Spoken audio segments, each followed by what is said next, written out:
नमस्कार मंडळी, श्री स्वामी समर्थ. अधिक मासाविषयी माहिती आणि महत्त्व. हिंदू पंचांगाप्रमाणे चांद्रमासाचे 355 दिवसांचे वर्ष असते, परंतु इंग्रजी व भारतीय सौरवर्ष 365 दिवसांचे असते.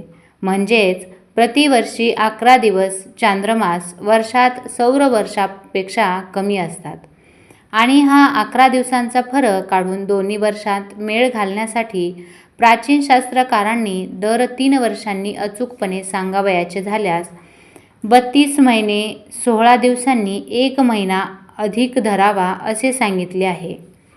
दर महिन्याला सूर्य एका राशीतून संक्रमण करतो, परंतु या अधिक 13व्या महिन्यात सूर्याचे संक्रमण नसते, म्हणून याला मलमास असे सुद्धा म्हणतात व त्यास पुढील चांद्रमासाचे नाव देतात. चैत्र पासून अश्विन पर्यंतच्या 7 मासांपैकीच एखादा अधिक मास असतो, कारण या काळात सूर्याची गती मंद असते, म्हणून सूर्यास एका राशीतून दुसऱ्या राशीत जाण्यास 30 दिवसांपेक्षा कमी काळ लागतो.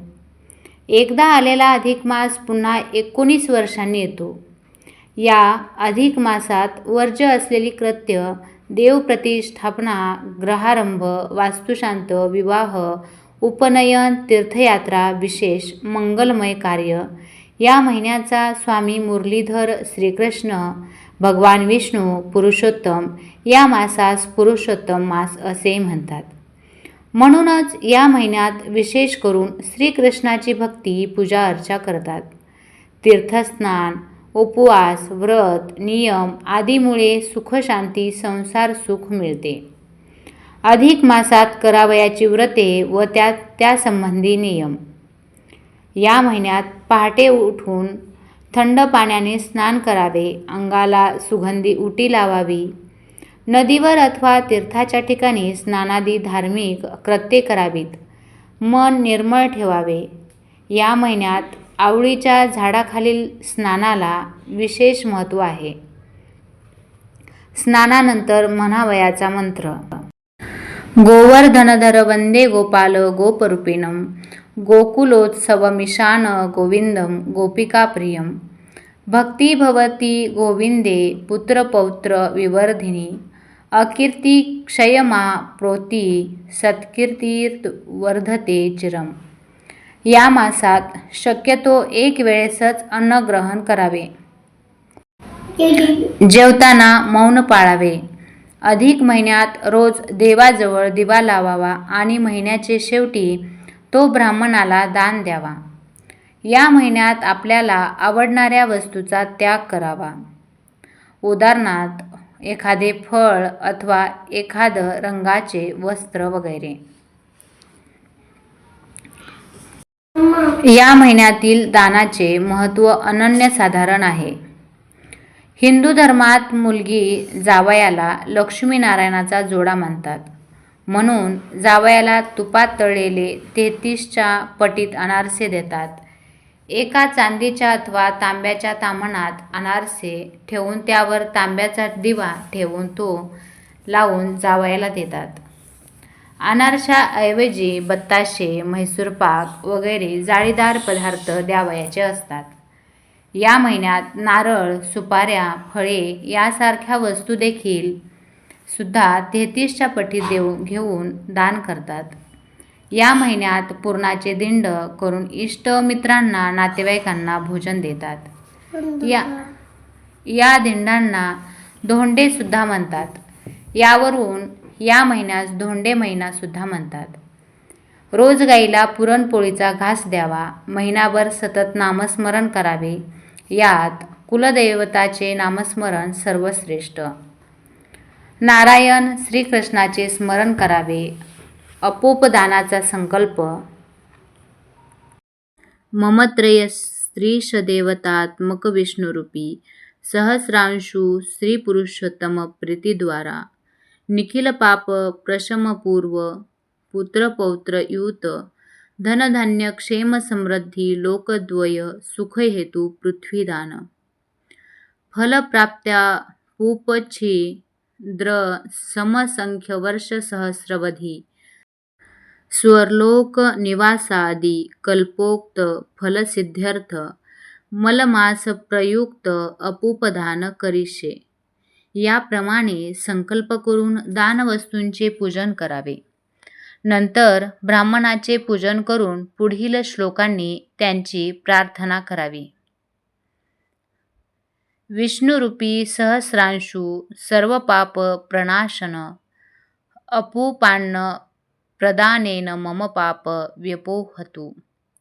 नारायण जगद्वीज भास्कर प्रतिरूपक व्रते नानेन पुत्रांश्च संपद चापी वर्धय.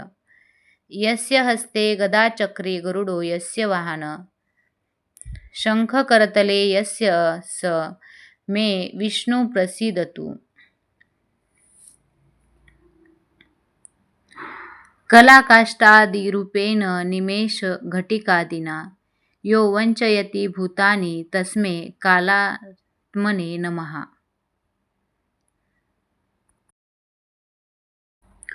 कुरुक्षेत्रमय देश काल पर्वद्विजोहरी पृथ्वी सममीमदान ग्रहाण पुरुषोत्तम. मला नाच विशुद्धहर्त तव दास्यामि भास्कर. ईद सोपस्कर त्रयस्त्रीश द पूपदान सदक्षिणाक संताबूल. पोथी वाचन सत्संग अधिक महिन्याची पोथी शुद्ध सात्विक मनाने रोज एक अध्याय याप्रमाणे महिनाभर वाचून शेवटी उद्यापनाच्या वेळी ब्राह्मणाला दान द्यावी. पोथी वाचन न जमल्यास निदान श्रवण तरी करावी. त्यामुळे भगवान पुरुषोत्तम श्रीनारायण प्रसन्न होतो आणि भक्तांचे कल्याण करतो. अधिक मासात केलेल्या पूजेचे तीर्थयात्रेचे फळ अनेक पटींनी मिळते. स्त्रियांना अखंड सौभाग्याचा व पुत्रपौत्रांचा लाभ होतो. अधिक मासात उपोषणाला विशेष महत्त्व आहे.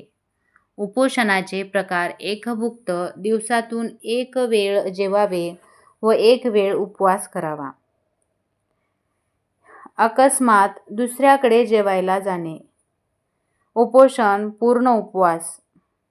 अशक्त मनुष्याने वरीलपैकी एखादा 3 दिवस तरी करावा, न जमल्यास निदान 1 दिवस तरी करावा. महिनाभर तांबूलदान दिल्यास स्त्रियांना अखंड सौभाग्यप्राप्ती होते.